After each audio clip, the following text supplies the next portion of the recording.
देखिए 6 दिनों की एकतरफा तेजी आज बाजार में 7वें दिन गायब होती हुई दिखाई दी। ऐसे नहीं कि शुरुआत यहां पर लड़खड़ाती हुई हुई। शुरुआत बहुत ही बेहतरीन हुई और हमने 11 हफ्ते की ऊंचाई मार्केट को छूते हुए देखा। अगर निफ्टी की बात करें 23,800 के पार हमने इसे कुछ क्रिटिकल हाइस छूते हुए देखा। बैंक निफ्टी की बात करें तो यहां पर भी अच्छा खासा प्रदर्शन देखने को मिला। 52,000 के पार निकलते हुए बैंक निफ्टी भी नजर आया, लेकिन ये स्ट्रेंथ टिकी नहीं। दोपहर बाद हमने देखा ऊपरी स्तरों से मुनाफा वसूली हावी हो गई।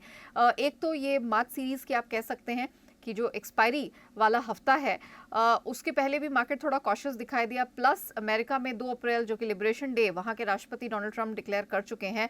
टैरिफ को लेकर कुछ महत्वपूर्ण ऐलान होने वाले हैं। उससे पहले कई तरह की बयानबाजी आ रही है ट्रंप साहब की तरफ से। इससे भी मार्केट थोड़ा सा कॉशियस अप्रोच लेकर चलने का प्रयास करना है। अदरवाइज हमने देखा कि बीते सत्र की, चाहे अमेरिकी मार्केट्स की स्ट्रेंथ हो, हमारे मार्केट्स की मजबूती हो, एफआईआईस की वापसी हो या फिर रुपए की मजबूती हो, इन सारे फैक्टर्स ने अब तक बहुत अच्छा सपोर्ट मार्केट को प्रदान किया। आज अगर बात की जाए तो निफ्टी अपने हाई पॉइंट से 200 पॉइंट गवाकर लाल निशान में बंद होता हुआ दिखाई दिया। सेंसेक्स और बैंक निफ्टी की भी बात करें तो ये भी क्लोजिंग के समय लाल निशान में ही घूमते हुए नजर आए। बैंक निफ्टी अपने दिन के हाई पॉइंट से 400 सवा 400 अंक गवाकर बंद हुआ है और 51,600 साढ़े 600 के करीब हमने इसमें आप कह सकते हैं जो फाइनल ट्रेड है उसकी तरफ हमने इसे ट्रेड करता हुआ देखा है। Nifty mid cap small cap शुरुआत यहां पर भी हरे निशान के साथ हुई थी, लेकिन फिर उसके बाद स्मॉल कैप की तेजी बहुत जल्दी फिजल आउट होती हुई दिखी और फाइनली हमने देखा कि मिड कैप इंडेक्स में भी प्रेशर बना। 700 पॉइंट अपने दिन की ऊंचाई से